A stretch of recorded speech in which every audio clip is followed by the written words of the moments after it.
Assalamualaikum warahmatullahi wabarakatuh.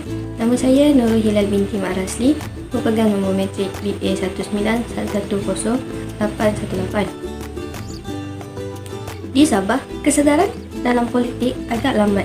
Bermulanya cadangan pembentukan Malaysia, ia merupakan detik penting dalam perkembangan parti politik di Sabah pada 27 Mei 1961 di Singapura. Dengan ini sekaligus menyebabkan munculnya parti-parti politik di Sabah dalam memperjuangkan perkembangan pembangunan di Sabah. Oleh itu, saya akan menceritakan atau berkongsi sedikit perkembangan parti yang terawal muncul di Sabah, iaitu Parti United National Kadazan Organisation atau ringkasannya UNCO. Parti United Kadazan Organisation ataupun dikenali sebagai Pertubuhan Kebangsaan Kadazan Bersatu merupakan parti pertama ditubuhkan di Sabah. Parti ini dianggotai oleh kebanyakannya kaum Kadazan dan kumpulan Kristian lain seperti Rungus dan Murut.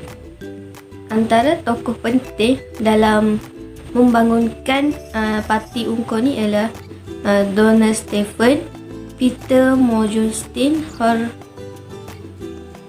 Herman Lupin, Gani Gilon dan G.S. Sundan. Kita dapat lihat rancangan untuk menubuhkan parti UNCO ini bermula pada 26 Mei 1961.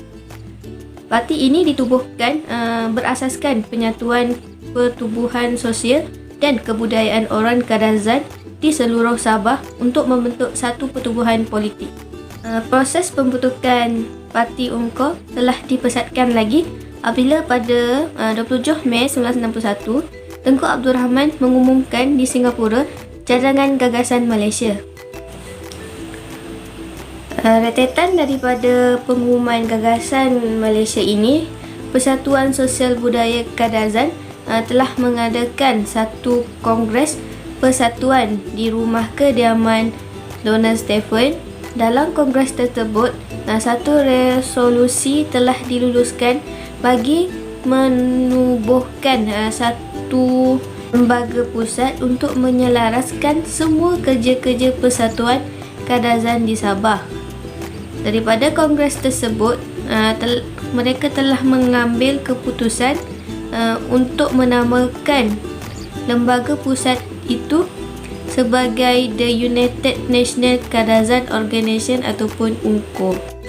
Pertubuhan ini merupakan parti politik suku Kadazan yang berpusat di pantai barat Sabah yang ditubuhkan pada bulan Ogos 1961 yang dipengerusikan oleh Donald Stephen, di mana beliau merupakan ahli perniagaan berperanakan Australia Kadazan dari Jesselton ataupun Kota Kinabalu.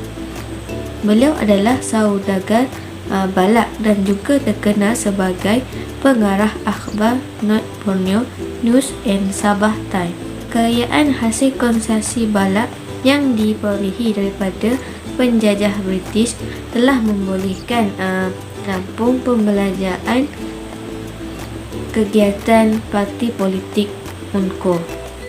Bukan itu sahaja, melalui pelibatan beliau sebagai pengarah akhbar North Borneo News and Sabah Times telah memudahkan penyampaian pandangan UNCO mengenai politik Sabah dan Malaysia secara lebih berkesan. Menurut Donald Stephen, matlamat utama perumuhan UNCO ialah untuk menyepatukan rakyat Kadazan, Dusun dan Murut supaya mereka dapat bekerjasama dan bersatu dengan etnik-etnik yang lain untuk memajukan serta membangunkan negeri Sabah.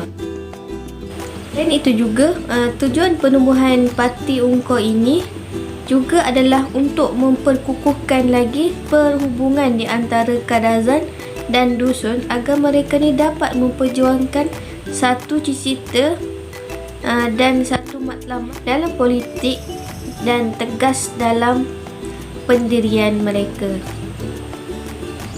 Hal ini bagi dapat memajukan dan membangunkan lagi negeri Sabah pada masa itu.